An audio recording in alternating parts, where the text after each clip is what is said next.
இங்கே கேவாக இருந்துட்டு இப்போ என்ன இஷ்யூ ஆச்சுன்னா, அவர் ஆஃப் சைட்டுக்கு ஒரு வெளிநாட்டுக்கு போகிறார். வெளிநாட்டுக்கு போனோடனே அங்கே ஒரு ஆணோட அவருக்கு காதல் பயம் ஏற்படுது.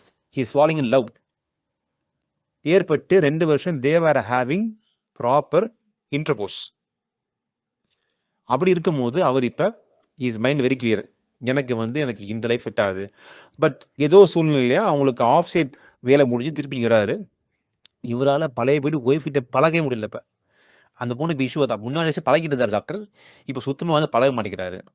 அவங்க சொன்ன கம்ப்ளைண்ட் இப்போ நான் கேட்டோடனே நான் போத் மென்டலி அண்ட் ஃபிசிக்கலி ரெண்டு. ஆமாம், இன்டர்கோர்ஸ் போது if he is fall in love, அவர் கம்பேட்டபுளாக ஒரு ஆளை வந்து அவர் தேர்ந்தெடுத்துட்டாரு.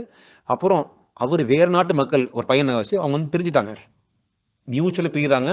But he is still heart broken. So அப்போ நான் புரிஞ்சுக்கிட்டேன். அப்போ நான் கேட்டேன், தம்பி நீங்கள் பண்ணிருக்கிறது உங்களுக்கும் பிரச்சனை, அந்த பொண்ணு பிரச்சனை. ஏன்னா உங்களோட வாழ்க்கையை நீங்கள் வந்து ஒரு பிரச்சனை வாக்கிட்டீங்க, உங்களை நம்பி வந்து அந்த பொண்ணும் பிரச்சனையாக இருக்குது. இப்போ 5 இயர்ஸ் அந்த பொண்ணோட வாழ்க்கையில் ஒரு வெற்றெடுத்து நீங்கள் ஏற்படுத்திட்டீங்க.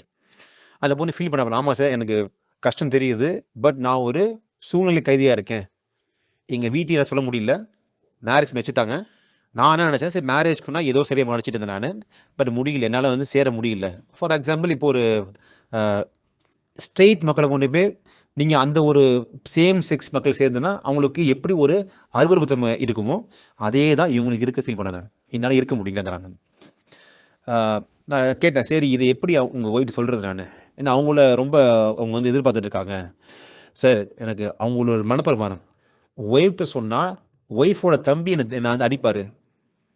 ஸோ பயம் எங்கே போது பாருங்கள். ஒரு ஒய்ஃப்க்கு அவங்க பண்ண துரோகம் ஞாபகம் இல்லை அவங்களுக்கு, மற்றவங்களால அவங்களுக்கு என்ன பாதிப்பு. இது ஒரு செல்ஃப் சென்ட்ரிக் திங்கிங்காக இருக்குது.